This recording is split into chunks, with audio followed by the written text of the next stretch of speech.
ইসলামী ছাত্র আন্দোলন বাংলাদেশ নরসিংদী জেলা শাখা কর্তৃক আয়োজিত আজকে এ সম্মেলনের সম্মানিত সভাপতি, সম্মানিত উলামায়ে কেরাম, সর্বস্তরের জনগণ ভাইয়েরা আমার, আপনারা গর্বিত। এখানেই তাহমিদ শহীদ হয়েছিল। 5ই আগস্টের গণবিপ্লবের সর্বোচ্চ ভূমিকা পালন করেছে নরসিংদীবাসী। মারাত্মক, আমরা উৎসাহিত হয়েছিলাম। তাদের যে আন্দোলন সংগ্রামের ভিত্তিতে ফ্যাসিস্ট এদেশ থেকে পালাতে বাধ্য হয়েছে। আমরাও সহযোগী ছিলাম, আমরাও রাস্তায় ছিলাম। আন্দোলন কেন করেছিলাম? বৈষম্য বিরোধী আন্দোলন। বৈষম্য থাকবে না, বৈষম্য দূর করতে চাই। ব্রিটিশের বিরুদ্ধে কেন আন্দোলন করেছিলাম? একই স্লোগান ছিল। ব্রিটিশ বৈষম্য করছে, মুসলমানদের সাথে বৈষম্য করছিল ব্রিটিশ। আপনারা জানেন 1803 ঈসাই সালে দিল্লির থেকে যখন মুসলমান শাসক জাফরকে হটিয়ে দিল্লি দখল করে, সেই সময়টি শাহ ওলিউল্লাহ মুহাদ্দিস দেহলভী রহমতুল্লাহ আলাইহির বড় সন্তান শাহ আব্দুল আজিজ সাহেব রহমতুল্লাহ ঘোষণা দিয়েছিলেন, আজকে পাক ভারত উপমহাদেশ দারুল ইসলাম নয়, দারুল হরব। এই ব্রিটিশদের বিরুদ্ধে আন্দোলন করা প্রত্যেকটা মুসলমানদের জন্য ফরজে আইন। সেই দিনই তো ব্রিটিশ হটাও আন্দোলনের সূচনা হয়েছিল।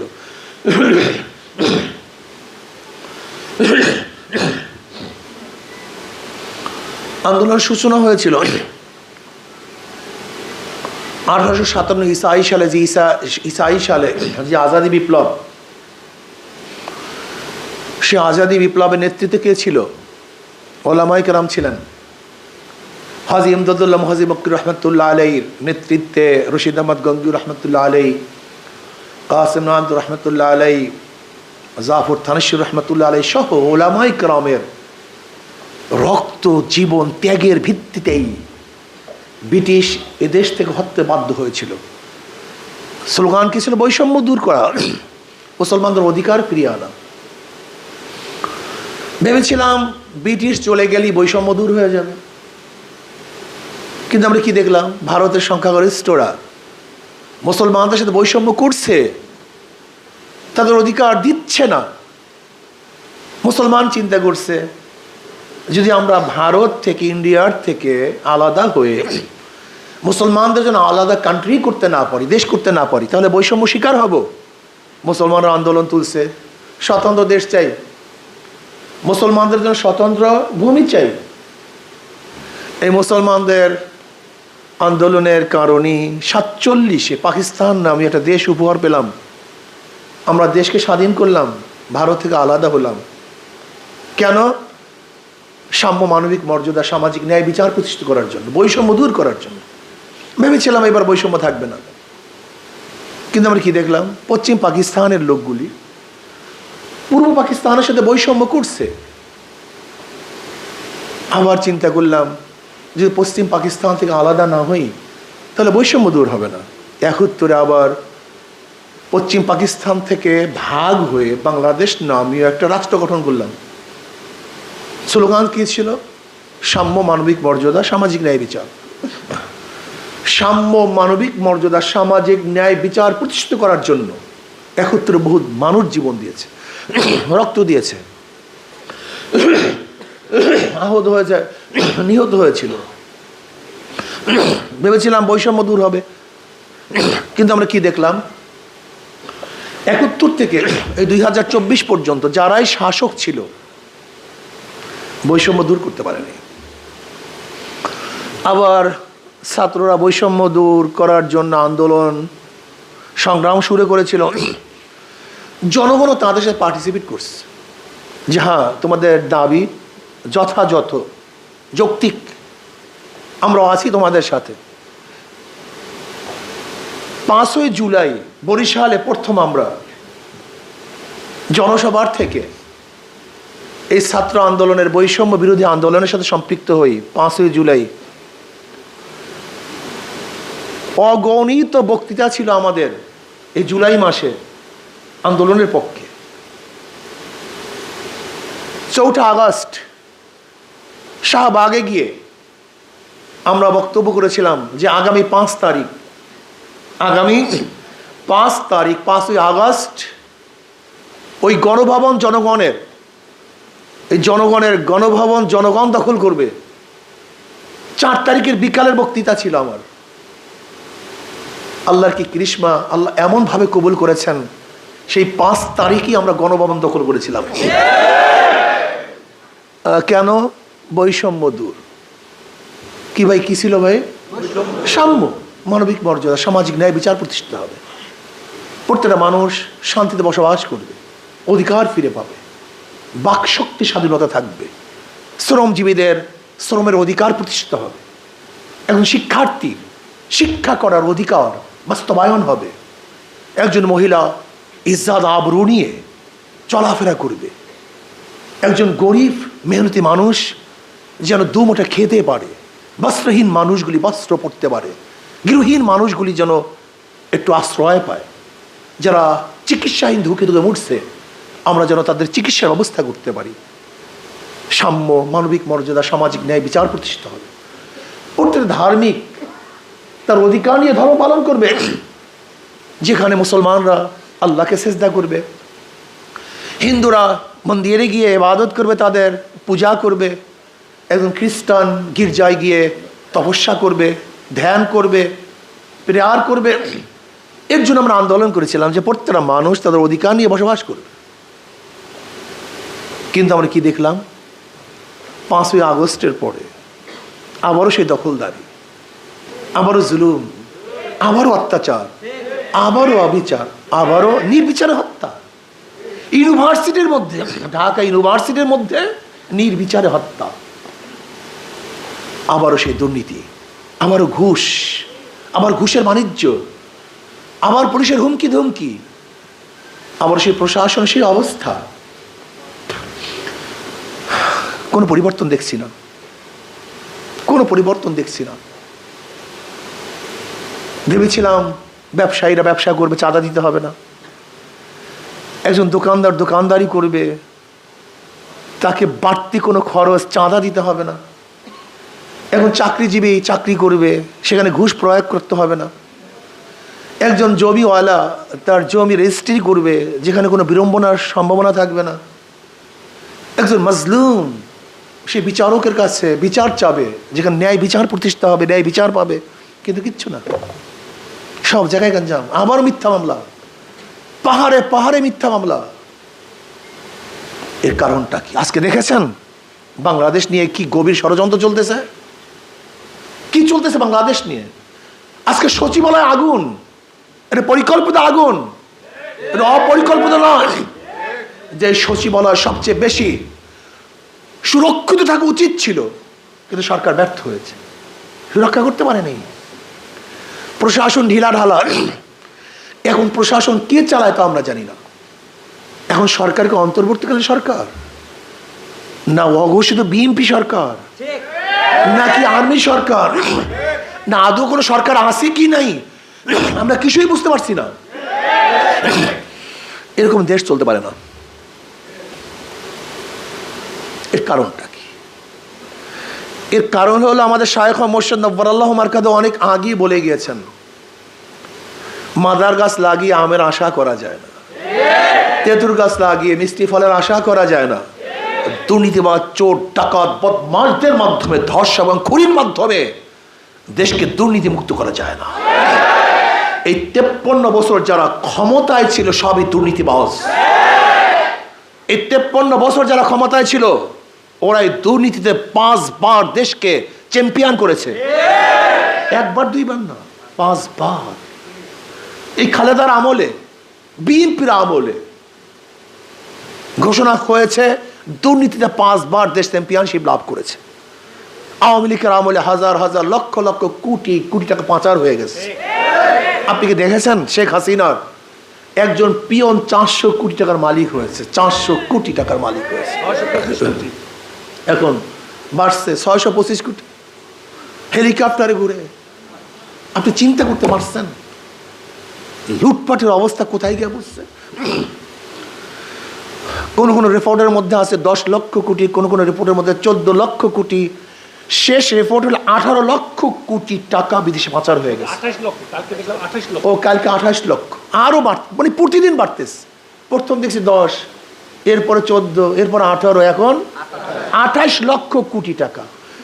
বাংলাদেশে গতবার বাজেট হয়েছিল 7 লক্ষ কোটি, 3 7 21, মানে 4 7 28, 4 ডবল, মানে 4 বারের বাজেটের টাকা বাংলাদেশের বিদেশে পাচার হয়ে গেছে।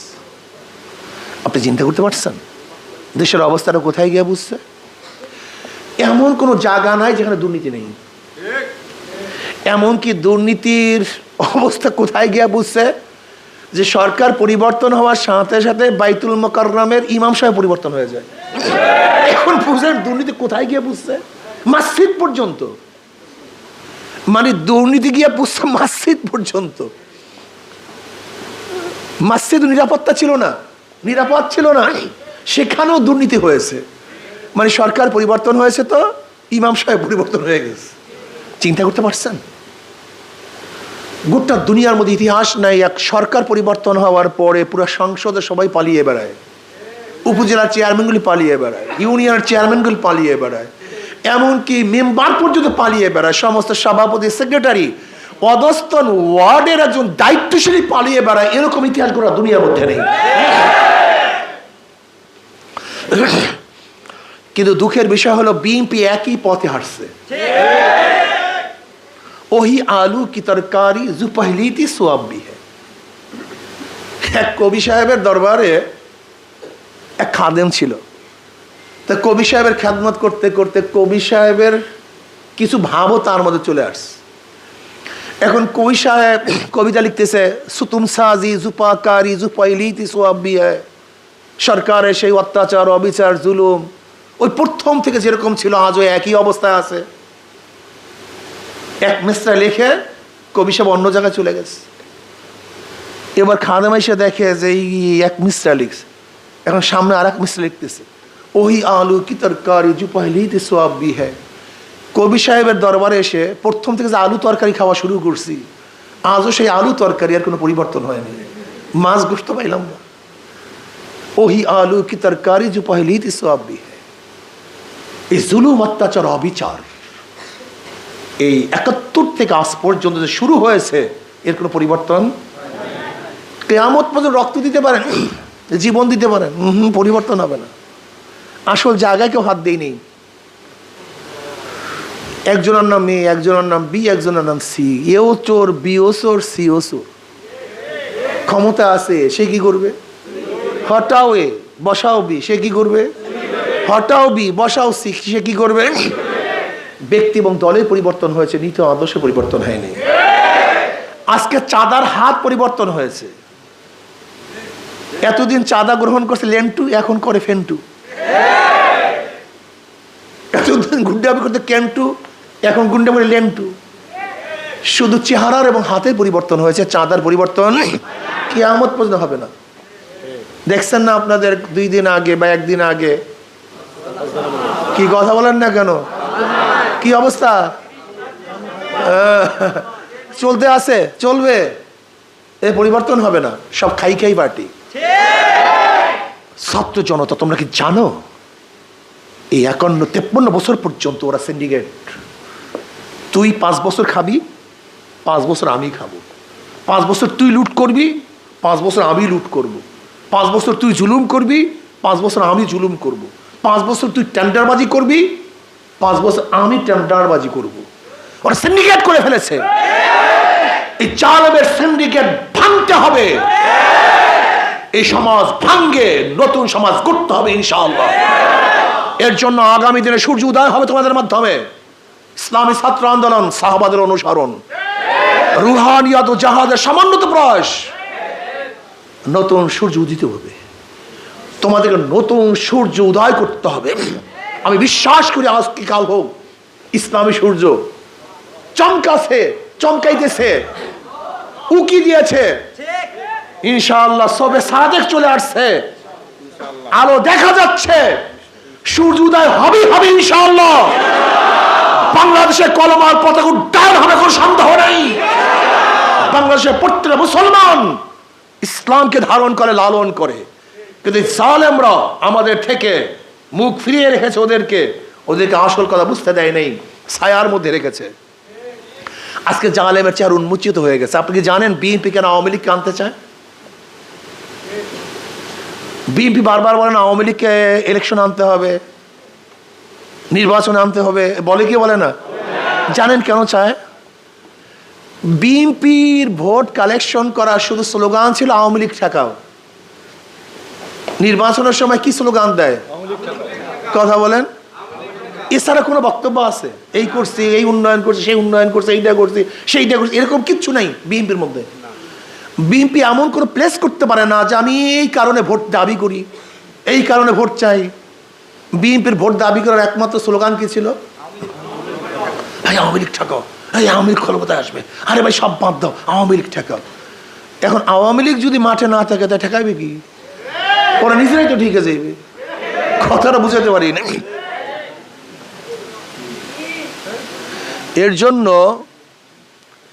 এর জন্য ওরা চায় এক ফেসিস আর এক ফেসিসকে ক্ষমতায় আনার জন্য, এক ফেসিস আর এক ফেসিসকে ক্ষমতায় বসাবার জন্য। কিন্তু আমরা সচেতন হয়েছি, এবার অন্য কোনো ফেসিবাদ ক্ষমতা আসবে না, এবার ইসলামী শক্তি ক্ষমতা আসবে ইনশাআল্লাহ। ঐক্যবদ্ধ হও, ঐক্যবদ্ধভাবে কাজ করো, নহে সমাপ্ত কর্মমদের অবকাশ কোথায় বিশ্রামের? বিশ্রামের সময় নাই। ঘরে ঘরে দাঁড়ে দাঁড়ে দাওয়াতি কাজ করো, ঘুম নাই, নিদ্রা নাই, কোনো অবস্থাতেই বিশ্রাম নাই। ইসলামী হুকুমত হওয়ার আগে একজন কর্মী, একজন সৈনিক ঘুমাতে পারে না। ইনশাআল্লাহ ছাত্র আন্দোলনের প্রত্যেকটা ছাত্র অতন্ত্র প্রহরীর ন্যায় পাহারা দিবে, দাঁড়ে দাঁড়ে মানুষের ঘুরবে। মনে রাখতে হবে, মদ বিক্রেতার ঘরে সবাই আসে, কিন্তু দুধ বিক্রেতা সবাই ঘরে যায়। দিনের দাওয়াত নিয়ে সবাই ঘরে যেতে হবে, কিন্তু যারা জালেম, চুরি এবং ডাকাতি করার জন্য ওদের কাছে সবাই আসবে। এর জন্য সত্যকে ছড়িয়ে দেওয়ার জন্য তোমাকে আমাকে কাজ করতে হবে, অক্লান্ত পরিশ্রম করতে হবে। ইনশাআল্লাহ প্রত্যেকটা ছাত্রের কাছে যেতে হবে, মানুষকে ঘুরতে হবে, বুঝাতে হবে যে শান্তি একমাত্র ইসলামের মধ্যে, অন্য কোনো আদর্শের মধ্যে শান্তি নাই, মুক্তি নাই। আল্লাহ আমাকে এবং আমাদের সবাইকে ইসলাম হুকুমাত কায়েম করার তৌফিক দান করেন। আর আলহামদুলিল্লাহ দোয়া করো, আমি গতকালকে আল্লাহর কাছে দোয়া করো, আমি গতকালকে দক্তরা মাদ্রাসায় মাহফিল করেছিলাম। আমাদের হজরত মাওলানা শওকত সাহেব দামাত বরকাতুহুমকে বলেছি যে ইনশাআল্লাহ আপনি যদি এখান থেকে নির্বাচন করেন তাহলে আশা করা যায় ভালো একটা রেজাল্ট চলে আসবে। হজরত আমার সাথে অনেকটা সম্মতিও হয়েছেন, তোমরাও দোয়া করো আল্লাহ যেন এরকম ভালো ভালো উলামায়ে কেরাম, যোগ্যতা সম্পন্ন ব্যক্তিদেরকে বিভিন্ন জায়গায় অংশগ্রহণ করে ইসলামের নেতৃত্ব দেওয়ার তৌফিক দান করেন। আমার জন্য দোয়া চাই, আমিও দোয়া করি, সবাই সবার জন্য খালেস দোয়া করো। আল্লাহ আমাদের সবাইকে কবুল করে নেন।